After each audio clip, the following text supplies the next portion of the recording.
안녕하세요, 여러분. 오늘도 의사가 못 고치는 환자는 어떻게 하나 1권의 오늘의 이야기는 주거생활입니다. 의복, 음식과 마찬가지로 집도 한냉, 온열을 조절하는 기능을 통하여 건강에 관여한다. 우리 조상들은 자연의 힘을 간직한 황토로 벽을 만들고 습도 조절은 물론 통풍을 가로막지 않는 한지를 이용하여 창을 달았다. 가옥 구조는 북부, 중부, 남부의 각 기후 특성에 따라 각기 다르게 하였다. 3대가 모여 일가를 이루어 살면서 위아래가 모두 서로 존중하고 아끼는 마음을 가옥 구조에 반영하였다. 우리 옛 집들을 살펴보면 섬세한 마음 씀씀이에 놀라게 된다. 선조들이 살아가면서 얻은 지식과 경험을 토대로 터득한 지혜가 종합적으로 나타난다는 것이 우리의 집이다. 서양 사람과 우리 민족은 체질이 다르다. 따라서 건강법과 질병치료법도 다를 수밖에 없다. 기본적으로 우리는 체질이 따뜻한 반면 서양 사람은 차다. 그래서 우리는 예로부터 따뜻한 온돌방에서 뒹굴고 잠을 자야 피로가 잘 풀리고 몸이 개운해진다. 반면 서양인들은 따뜻한 온돌에서 살지 못한다. 그래서 침대와 탁자를 쓴다. 우리는 아기를 낳으면 따뜻한 방에서 몸을 따뜻하게 하고 따뜻한 미역국을 먹어서 몸을 푼다. 반면 서양 사람들은 아기를 낳고 찬물에 샤워를 하고 얼음물을 마신다. 우리가 그렇게 하면 죽는다. 감기를 치료하는 방법도 상반된다. 우리는 이열치열법을 쓴다. 따뜻한 꿀물이나 매운 고춧가루를 푼 국물을 마시고 뜨거운 아랫목에서 이불을 둘러쓰고 누워서 땀을 흘리는 동치법을 쓰는 것이다. 반면 미국 사람들은 차가운 코카콜라를 마시고 냉탕에 들어가 진행하는 이치법으로 열을 다스린다. 우리의 체질에 맞게 개발된 전통 구들식 온돌은 수없이 불에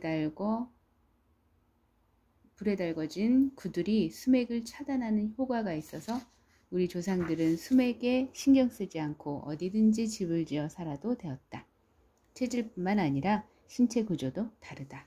우리는 전통적으로 곡체식을 주로 하여 창자가 길고 따라서 허리가 길고 다리가 짧다는 것을 앞에서 설명하였다. 허리가 길면 일상생활에서 허리에 부담이 많이 가고 허리병이 잘 생긴다. 우리나라 사람들이 가장 많은 병이 허리병이다. 허리가 강해지려면 다리가 튼튼해야 한다.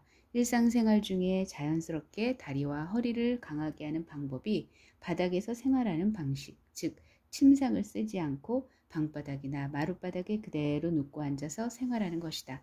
바닥 생활에서는 누웠다, 앉고, 앉았다, 일어나는 동작을 할 때마다 모두 아랫배에 힘이 저절로 들어가게 되어 있다. 배심이 형성되는 것이다. 보통의 앉는 자세, 즉 평좌에서는 몸의 무게와 기운 중심이 자연스럽게 아랫배, 소위 단전에 잡혀 허리가 고추 서면서 힘이 생긴다. 이것은 생각을 집중하는 데도 훨씬 도움이 된다. 동양의 선이 바로 앉는 데서 시작하는 것은 우연이 아니다. 전 서울대학교 금속공예학과 교수와 국민대학교 대학원장을 지내신 박희선 박사는 만 50세이던 1969년에 참선을 시작하였다. 그때 그분은 165cm 키에 체중 73kg, 혈압은 110에서 170의 고혈압, 게다가 축농증으로 코로 숨을 쉬지 못하였고 무릎 관절 신경통으로 하루 1km를 걷지 못했다. 거기에 눈은 지독한 노안으로 노안경을 2개씩 겹쳐 쓰지 않고는 신문도 읽지 못했고 숨이 차 아래층에서 2층까지도 단숨에 올라가지 못할 정도였다. 게다가 매일같이 독주를 고래같이 마셨다. 의사인 일본인 친구가 진찰해보고는 관절에 질소 화합물질이 꽉 차서 도저히 구제할 수 없다고 선언하였다. 그러나 참선을 계속한 결과 68세 때는 키는 그대로이나 체중은 62kg, 11kg이 감소한 건데요. 혈압은 80에서 85, 110에서 170이었죠. 135에서 140으로 정상. 축농증은 아무런 병원 치료도 안 받고 말끔히 나았고 관절도 회복되었으며 더군다나 눈은 양쪽 다 시력이 1.15, 안경 없이 영어 사전이나 전화번호책을 읽을 수 있게 되었다. 80세가 넘어 세계에서 가장 고령의 나이에 가장 높은 산을 무산소 등정한 기록을 세웠고 최근에는 히말라야 산악 마라톤 대회에 참석하여 노인으로서는 유일하게 완주하였다고 신문에 보도된 바 있다. 물론 이런 탁월한 결과는 단순히 앉는 것만으로 된 것은 아니고 거기에 호흡법과 마음 집중법 등이 더해진 결과이지만 그 근본은 앉는 자세가 바탕이 된 것이다. 가장 바른 자세인 정좌는 끌어안는 자세인데 부인이 임신했을 때 정좌하면 모체가 가장 안정된 상태, 즉 충실하고 활발한 상태가 되므로 태아도 정신적, 육체적 순조롭게 성육하여 튼튼한 아기를 낳고 순산하며 젖도 잘 나온다. 침대와 의자를 쓰는 입식 생활을 하는 사람이 많아지면서 요통 환자가 증가하는 것은 잘못된 생활 방식의 당연한 결과이다. 자식 생활을 하지 않은 사람들은 가부좌를 틀고 앉지도 못한다. 미국 버클리 대학의 교수인 갤런 클런치라는 사람도 바닥에서 생활하는 자식 생활과 온도를 의자에 앉아 지내는 입식 생활보다 좋은 것으로 추천하고 있다고 한다. 바닥 생활의 인사법이 절이다. 절을 하면 다리, 허리, 척추, 사지 모두 굴신되면서 전신 운동이 되어 건강에 그만이다. 불교식 108배를 매일 하면 다른 운동을 따로 할 필요가 없을 정도로 좋은 건강법이 된다. 특히 당뇨병은 그것만으로도 치료가 될 정도이다. 법원에 근무하는 어느 부장판사는 심한 당뇨로 입원해 있으면서 병원에서부터 108배를 시작한 결과 18일 만에 정상으로 회복된 체온기를 법원 내부 전산망에 올린 바 있고 주위의 많은 당뇨병 환자들에게 권유하여 계속 현저한 효과를 확인하고 있다고 한다. 음식법으로 인한 몸의 구조가 주거 형태를 비롯하여 여러 생활 방식에 영향을 미치며 상호 연관되어 있다는 것을 본다. 바닥에서 생활하는 습관은 온돌뿐만 아니라 부엌 구조, 변소 구조, 세탁, 청소 등의 자세와도 연관되어 있다. 전통 부엌은 쪼그려 앉아 불을 떼게 되어 있다. 변기도 쪼그려 앉게 되어 있다. 빨래도 마찬가지다. 청소도 무릎을 꿇거나 쪼그려서 하게 된다. 이런 생활을 하면 하체와 허리가 저절로 강해진다. 변도 잘 보게 되고 자궁도 튼튼해진다. 그 결과 많은 아이를 낳아도 순산할 수 있었다. 아이를 낳을 때도 쪼그려 앉는 자세가 우리의 전통적인 출산법이다. 쪼그려 앉는 자세가 조선 여인의 가장 일반적인 분만 자세로 알려져 있다. 저는 이거 몰랐습니다. 프랑스의 전통적인 분만 자세도 쪼그린 자세라고 한다. 쪼그린 자세는 누워 앉는 자세보다 자연 분만에 한결 적합하다. 맞아요. 누워서 낳는 거는 제가 경험을 해본 바로는 너무나 폭력적입니다. 힘을 주라고 하는데 그게 힘주는 일이 그런 자세로는 도저히 힘을 줄 수가 없어요. 사실은 임산부를 말하자면 수술 때 올리는 거는요. 진짜 의사들을 편의를 위한 그런 시스템이라는 걸 여러분 아셨어요? 그렇다고 합니다. 쪼그린 자세는 누워 앉는 자세보다 자연분만에 한결 적합하다. 현재 우리나라 대부분의 산부인과에서 권하는 누운 자세는 산모가 아래로 힘주기에는 나쁜 자세이고 의사가 관찰하고 제왕절개 수술하기에만 편한 자세이다. 여기 나오네요. 그리고 제가 그림책에서 아가야 안녕이라는 책을 읽어드렸는데 그것과 더불어 함께 혹시 손자 손녀를 앞으로 만나게 되실 분들을 위한 안내 책서에 가까운 샘터 출판사에 나온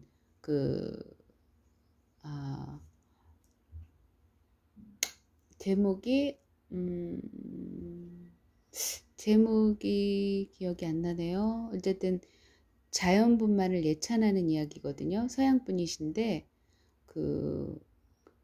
지금의 산부인과에서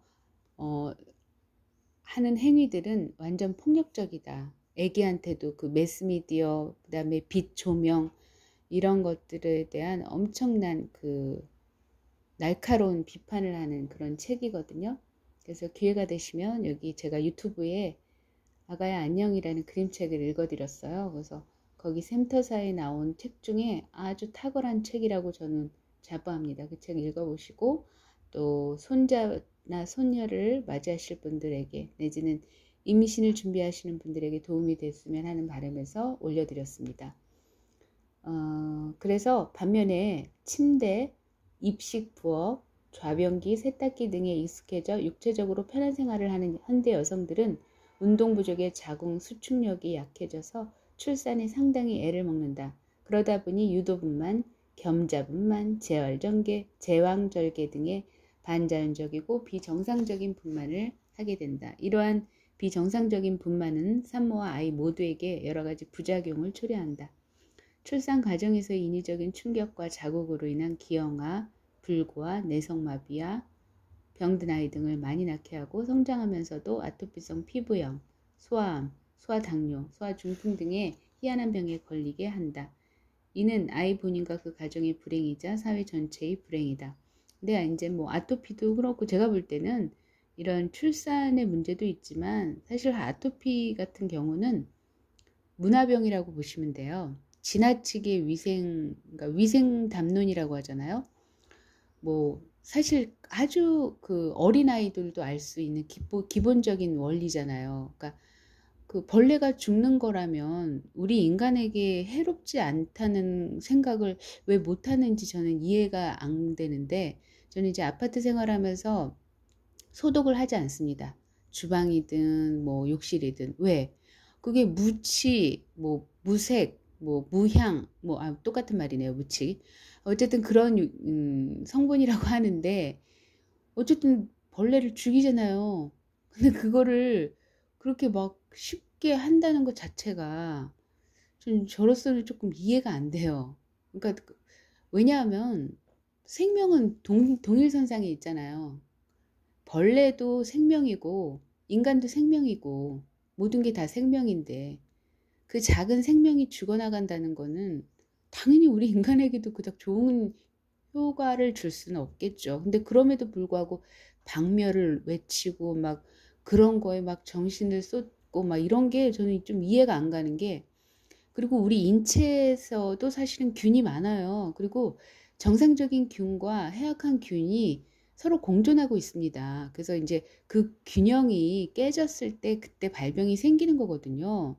그거를 조율해 주는 게 바로 침뜸인데 근데 이상하게 이 현대인들은 약간 좀 되게 박식한 것 같으면서도 아주 기본적인 걸 모르는, 좀 말도 안 되는. 그래서 저는 많이 아는 것이 중요한 게 아니라 삶에서 지혜라고 하는 것은 많이 아는 것, 어떤 뭐 학력이 높은 게 지혜가 아니고 어떤 그 생명에 대한 생명관, 그런 거를 기본적으로 알고 있는 사람, 그런 사람은 그런 말도 안 되는 위생 담론에 이렇게 좌지우지 되진 않을 거라고 보거든요. 그래서 어쨌든 정말 여러모로 이 현대는 정말 복잡하면서 쓸데없는 그 뭐라고 할까요?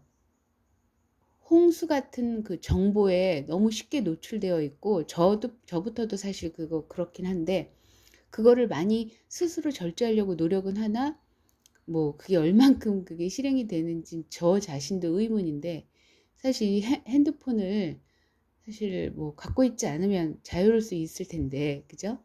이 현대인들은 또 그걸 또 그렇게 못 하잖아요. 사회생활 하는데 어려움을 느끼니까. 어쨌든 이게 울며 겨자 먹기의 그런 형식이 돼버렸는데 좀 안타깝죠. 네. 한국의 제왕절개 출산 비율은 2000년대 초를 기준으로 40%를 상회한다. 이는 세계보건기구 권고치인 10%를 4배 이상 초과한 것이다. 제왕절개 비율이 비교적 높다는 미국의 23%,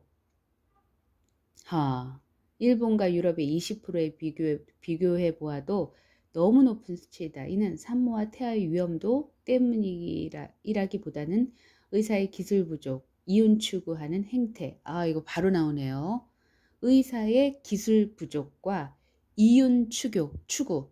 사실은 이 일뿐만이 아니에요. 이게 출산에 관련된 일 말고도 사실은 그 응급실에 가면요, 하지 않아도 되는 그런 과잉 진료들을 굉장히 많이 하잖아요. 과잉 진료를. 그리고 사실 의료사고로 평생을 진짜 식물인간만도 못한 삶을 사시는 분들이 주변에 너무너무 많아요. 그래서 사실은 병원은 병을 만든다는 말이 정말 우리가 곱씹고 곱씹어야 되고, 한 사람 한 사람이 내가 깨어나고, 그리고 내가 나를 스스로 구원해 줄 수 있어야, 그리고 또 그 구원한 자기 자신을 스스로 구원한 자만이 타인을 구원할 수 있다고 생각되거든요. 근데 사실 눈먼 자들이 구원한다는 것에 대해서 그걸 절대적인 믿음을 갖고 있다는 것 자체도 너무 안타까운 현실이죠. 지금 오늘날의 시대가. 높은, 그런 말하자면 뭐 학력을 가졌다고 해서 그런 사람에게 맹신할 게 아니라 정말 나에게 맞는, 또 그러니까 환자라는 말을 전 별로 좋아하지 않는데, 내담자 내지는 아픔을 호소하는 사람들에게 과연 무엇이 바람직한 건지, 어떤 본치를 하는지 표치를 하는지 스스로 묻고 답하는 그런 기회가 꼭 와야 한다고 저는 봅니다. 이는 산모와 태아의 위험도 때문이라기보다는 의사의 기술 부족과 이윤 추구를 하는 행태, 요즘 산모들의 진통과 난산을 두려워하는 심리 상태가 가세한 탓이라는 견해가 있다. 여기다 산모들의 평소 잘못된 생활 습관으로 아기 낳는 힘이 약해진 것도 중요한 원인이라는 것이 나의 생각이다. 그렇죠. 뭐 오곡밥을 열심히 드신다거나 채식 위주의 식단을 하시면 그렇게 어려움이 없을 거예요. 근데 대부분 그렇지 않죠. 서구식 식단에 노출되어 있어서 뭐 가장 간편한 뭐 피자, 뭐 빵, 우유 이런 거에 많이 유제품 내지는 뭐 빙과류, 설탕, 과다 섭취 뭐 이런 것들이 가장 큰 시급한 문제죠. 몸을 해치는. 그런데 오늘의 현실은 이러한 신토부리의 원리를 무시하고 무조건 콘크리트로 된 아파트나 양옥을 전국 어디서나 똑같이 짓고 있다. 거기에 사용된 각종 건자재는 수년 동안 휘발성 유기 화합물 등 오염 물질들을 내뿜어서 아토피성 피부염, 두통 등 각종 질환의 원인이 된다. 5년이 지나도 없어지지 않는다고 하네요. 언제나 창문을 닫아놓고 겨울이면 난방을 틀고 여름이면 냉방기를 튼다. 우리 몸은 낮과 밤의 순환에 따라 산, 알칼리를 조절하는데 이런 생명 원리를 무시해버리고 무조건 편의만을 쫓으니 모두가 병자가 되고 만다. 집안에서는 가족들 간에 각자 고립된 생활을 한다. 핵가족에다가 그마저 의사와 정의 소통이 없으니 마음에서 우선 병이 생기게 되어 집이 사람을 만든다.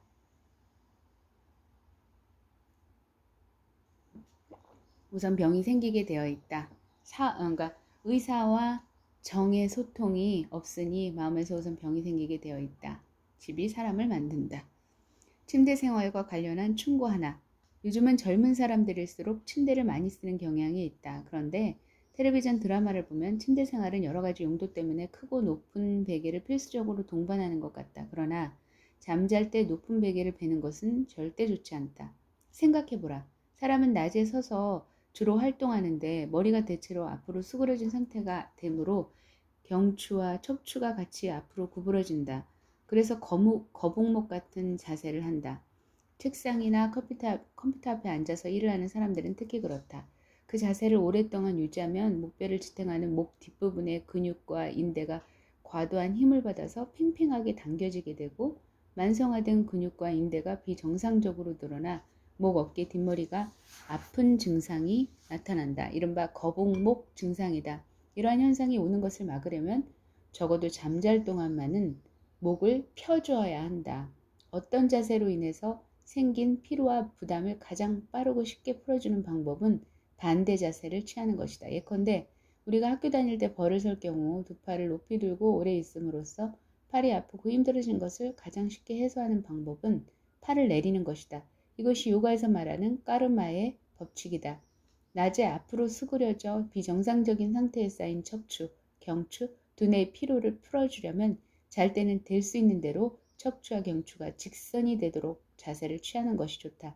그러려면 베개는 낮을수록 좋다. 그런데 높은 베개를 베면 이것이 안 된다. 오히려 낮의 자세가 그대로 유지된다. 우리 조상들은 고침단명이라고 해서 베개가 높으면 명이 짧아진다는 교훈을 남겼다.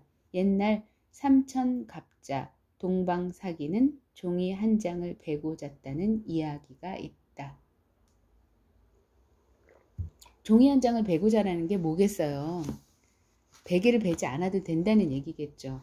네, 그렇습니다, 여러분. 그래서 우리가 아는 그 지식들이 과연 누구를 위한 지식인지를 한번 자문하는 그런 시간을 가져주셨으면 감사하겠습니다. 감사합니다. 좋은 하루 되세요.